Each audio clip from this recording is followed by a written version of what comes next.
murid yaumiddin.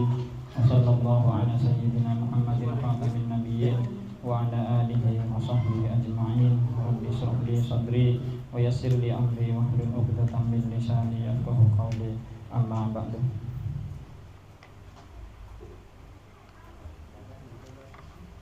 Ustaz Hadi Fatah selaku pengasuh mushola Nurul Iman yang saya hormati, serta rekan-rekan pemuda yang saya cintai. Alhamdulillah pada malam hari ini kita bisa berkumpul kembali dalam rutinan kita pembacaan maulid juga taklim. Mudah-mudahan kita selalu diberi istiqomah oleh Allah Subhanahu wa taala. Amin ya rabbal alamin. Pada malam hari ini saya akan melanjutkan pembacaan kitab Na'osah Irdiniyah.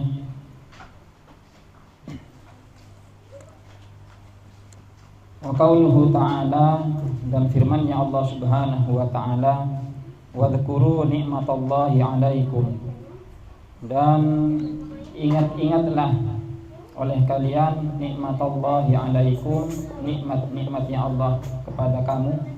Idh kuntum a'daan, ketika kamu dahulunya bermusuhan, fa'allafa bainal qulubikum, maka Allah mempersatukan di antara hati-hati kamu.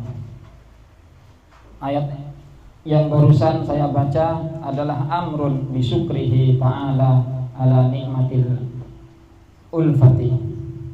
Adalah ayat tersebut adalah perintah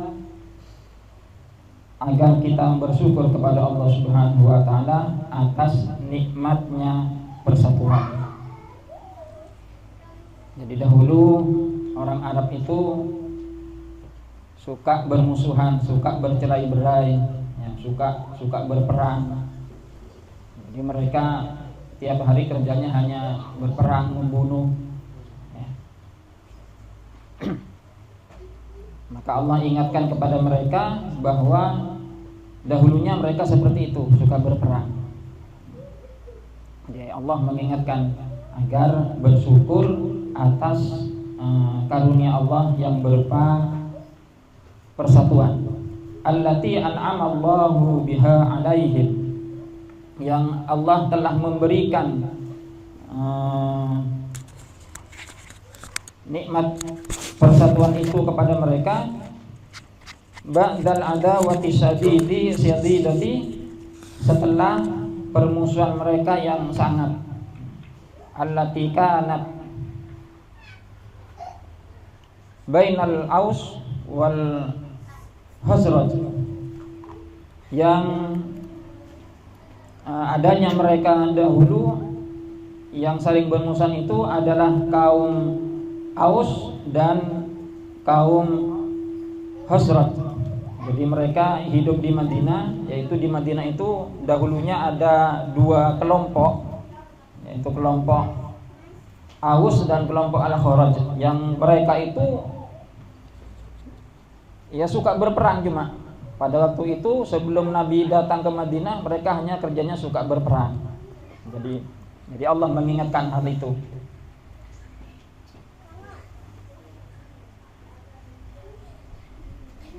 Wahum ansarullahi wa rasulihi, dan mereka kaum Aus dan kaum Al-Khazraj itu adalah penolong-penolongnya Allah dan Rasulnya, khususan secara khusus, wa bainal sairil arabi umuman, dan di antara semua kaum Arab pada umumnya.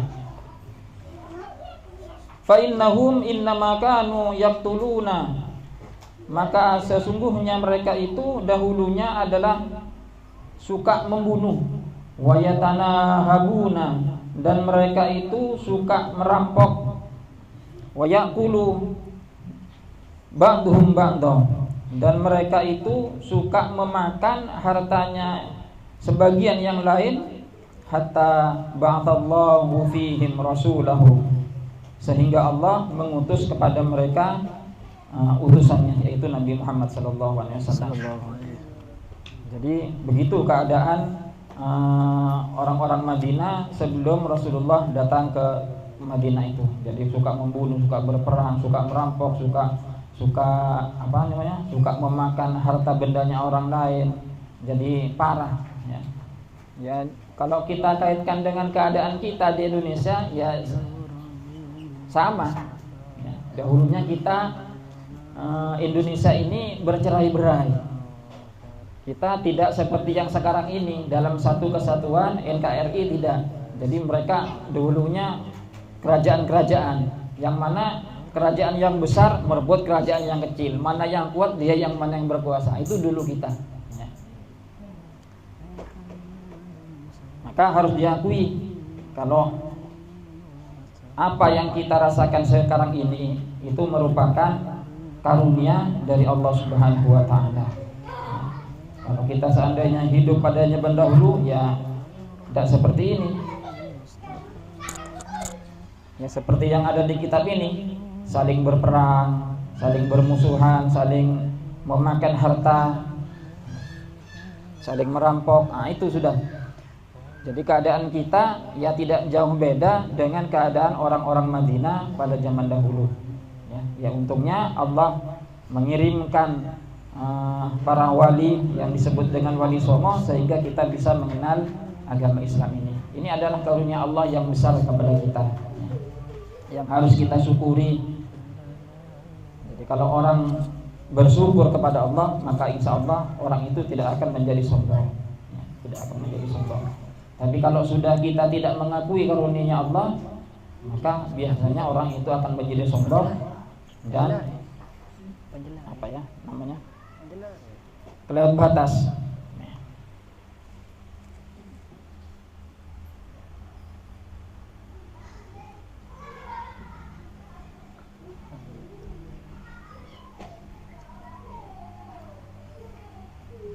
Wa anzala alaihi kitabahu, dan Allah menurunkan kepada Rasulnya kitabnya. Fajama'a bihi sattatahum, dan Allah mengumpulkan dengan sebab Rasul itu sattatahum, perselisihan mereka. Wa allafa baina qulubihim, dan Allah mempersatukan di antara hati-hati mereka. Wa azala bihi, dan Allah menghilangkan dengan sebab Rasul itu maka bainahum, apa yang ada pada mereka minad dogho, ini dari kedengkian, wal adawati, dan permusuhan, wal fitani, dan fitnah, wal muqataati, dan pemutusan hubungan silaturahim. Jadi dahulunya begini keadaannya orang-orang Madinah, orang-orang ya sebelum Nabi datang. Jadi mereka saling bermusuhan, saling dengki, saling menfitnah, dan memusnahkan hubungan silaturahmi. Jadi keadaannya sangat parah ya.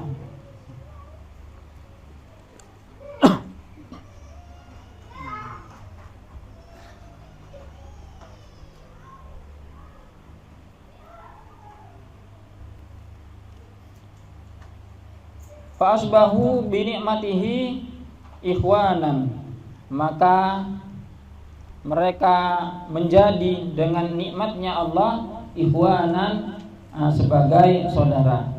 Jadi karena Allah sudah mempersatukan mereka, merubah hati mereka, sehingga yang tadinya bermusuhan, yang tadinya saling menfitnah, saling dengki, pas karena karunia Allah dipersatukan hati-hati mereka, pas menjadi saudara fi dinihi, di dalam agamanya Allah.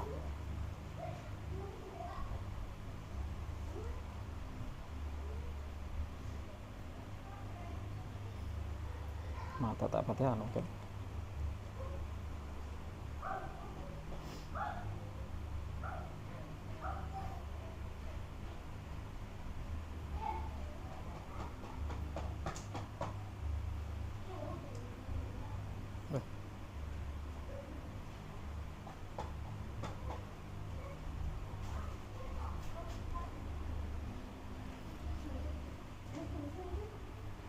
wa nusrati rasulihi, dan menjadi penolongnya Rasulullah sallallahu alaihi wasallam, wa ta'zimi sa'irihi, dan mereka yang tadinya bermusuhan pas menjadi orang yang mengagungkan syiar-syiar agamanya Allah. Ini berkat perjuangan daripada baginda Rasul Muhammad sallallahu alaihi wasallam. Ya, sama dengan kita ya. Dulu sebelum ada pengajian ini ya, kita mungkin tempatnya hanya duduk-duduk di pinggir jalan, gitaran ya. Tapi alhamdulillah ini karunia Allah yang besar, sehingga kita bisa tiap malam Kamis berkumpul di sini membaca maulid, taklim, sehingga sedikit demi sedikit ilmu agama kita bertambah. Ya. Ini karunia Allah yang harus kita syukuri. Tidak semua orang dikasih yang seperti ini, tidak semua. Ya. Hanya orang-orang yang dipilih oleh Allah ya, yang akan bisa hadir ke tempat seperti ini. Ya. Ini tidak gampang ya. Kalau tidak karena rahmatnya Allah, tidak mungkin kita bisa hadir ke sini, ya, membaca maulid, mendengarkan ya kajian-kajian ilmu. Ya. Ini rahmat yang besar, ya, rahmat yang besar yang harus kita syukuri kepada Allah. Jadi jangan hanya kita berprasangka bahwa rahmat yang besar kita bisa beli rumah, bisa beli mobil, ya itu rahmat besar juga. Tapi itu sifatnya hanya di dunia. Ya. Tapi kalau kita dikasih rahmat yang seperti ini insya Allah sampai di akhirat.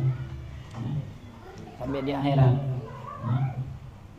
Ini harus kita syukuri kepada Allah, karena ini adalah pemberian yang sangat besar kepada kita dari Allah Subhanahu wa taala.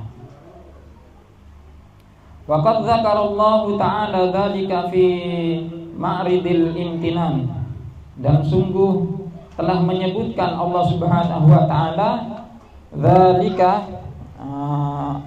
ayat itu, fi ma'ridil imtinan, di dalam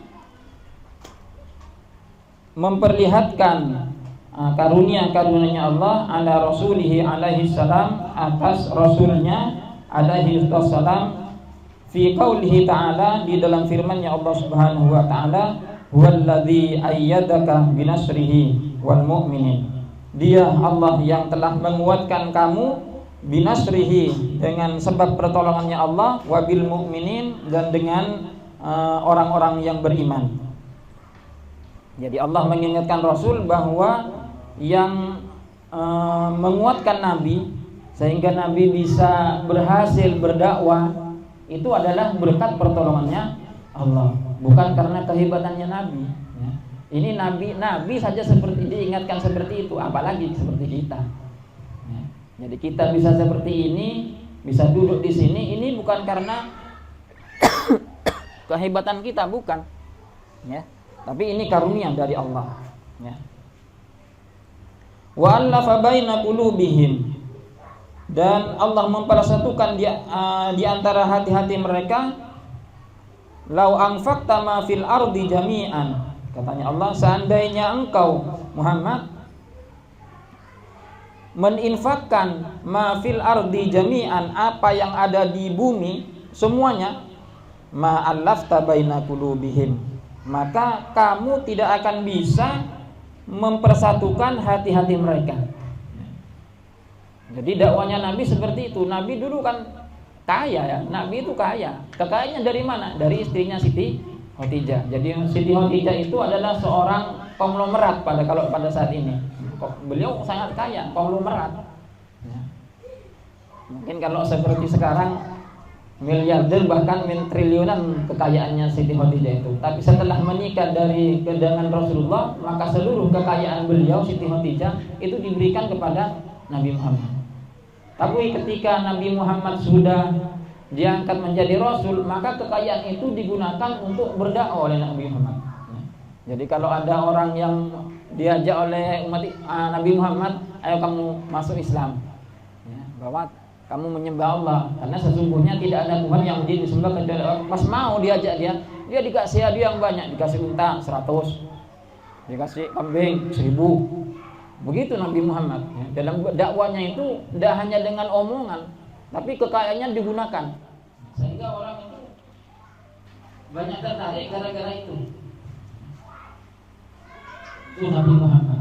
Jadi tidak hanya tenaganya yang diberikan untuk Islam, tapi kekayaannya, semua jiwa raganya itu diberikan untuk kemajuan Islam.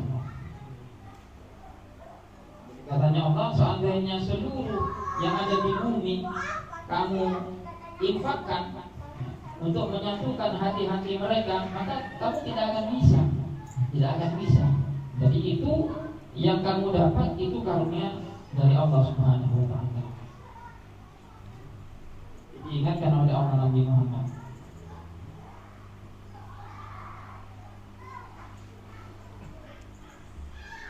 Innahu azizun hakim. Sesungguhnya Allah itu maha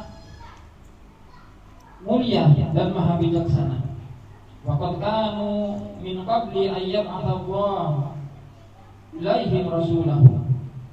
Dan sungguh ada mereka orang-orang Madinah di pada waktu itu dahulunya sebelum Allah mengutus Rasulnya, ada syafa hufratin minan nar, mereka itu berada di tepi jurang api neraka. Wadzalika bima kanu alaihi, dan itu disebabkan karena mereka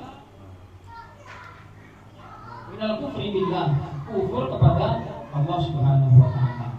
Jadi seandainya mereka tidak ditolong oleh Allah, maka mereka akan tetap berada di dalam api neraka. Tapi Allah menolong mereka dengan mengutus Nabi Muhammad SAW, sehingga mereka menjadi orang-orang yang beriman. Wa ibadatil asnami, mereka dahulunya itu penyembah berhala. Fa anqadhahumullahu minha, maka Allah menyelamatkan mereka dari api neraka. Bima syara'ahu lahum, dengan sebab agama yang Allah mensyariatkan kepada mereka, min tauhidihi wal amali bi ta'atihi, dengan dari mentauhidkan Allah dan melakukan perbuatan ketaatan kepada Allah. Jadi setelah mereka berada di tepi jurang neraka, maka Allah selamatkan mereka dengan cara Allah mengutus Nabi, sehingga mereka beragama yang tauhid, mengisahkan Allah, serta melakukan amal-amal soleh, amal-amal yang diridai oleh Allah Subhanahu wa taala. Jadi pernah suatu ketika Nabi Muhammad ditanya oleh seorang sahabat, "Hai Rasulullah, tunjukkan kepadaku amalan perbuatan ibadah yang dapat memasukkan aku ke dalam surga." Nah, Rasulullah SAW menjawab, "Ta'budullaha syai'an wala ta'budullaha syai'an wala tusyriku." Hendaknya engkau menyembah Allah dan janganlah kamu mempersekutukannya. Katanya Nabi seperti itu. Jadi kamu menyembah Allah dan jangan sekali-kali kamu mempersekutukan Allah. Wa aqimus shalah, dan hendaknya engkau mendirikan salat.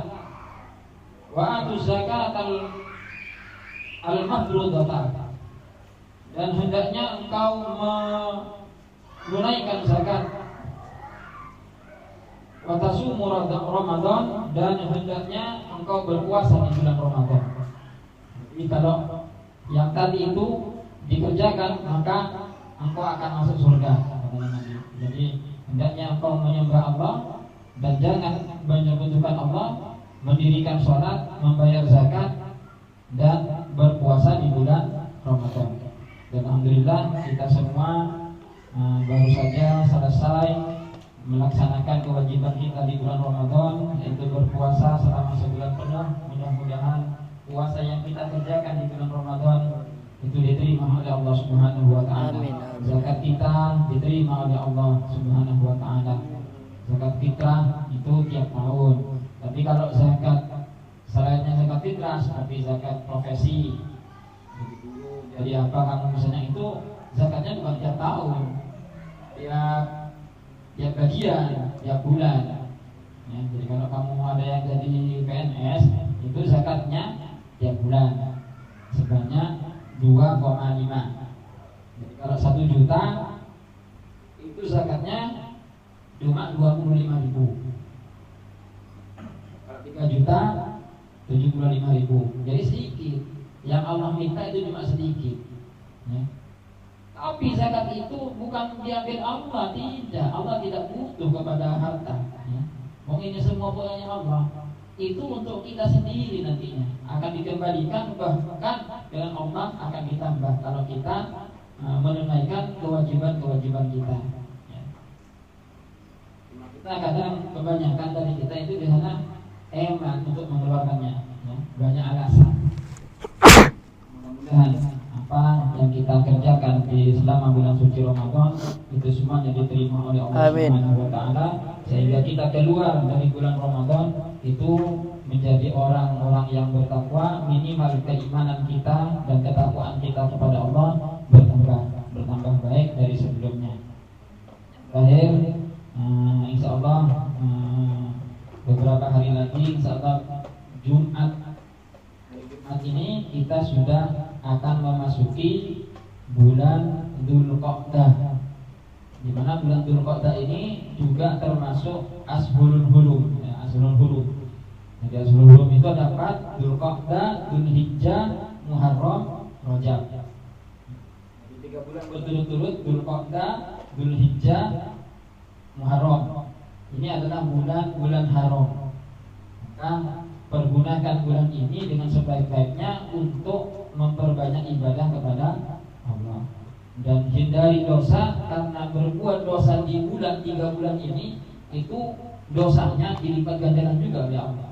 Jadi kalau kita berbuat dosa di 3 bulan ini, Dzulqa'dah, Dzulhijjah, Muharram, itu dilipat gandakan. Tidak sama kalau kita berbuat dosa sekarang, itu tidak sama Pak dosanya.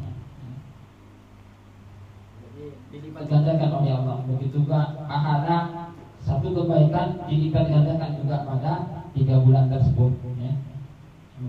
Kita dikasih kekuatan oleh Allah untuk selalu berbuat ketaatan, kebaikan, dan semoga Allah Subhanahu wa taala memelihara kita daripada kita berbuat dosa, berbuat maksiat kepada Allah Subhanahu wa taala. Mungkin itu saja yang bisa disampaikan. Mudah-mudahan apa yang kita sampaikan ini bermanfaat kepada kita semua, dan kita mendapatkan dari barokah dari pengarang kitab An-Nasaih Dunia ini, yaitu Al-Habib Abdullah bin Ali Haddad. Amin ya rabbal alamin. Akhir kalam, wassalamualaikum warahmatullahi wabarakatuh. Waalaikumsalam.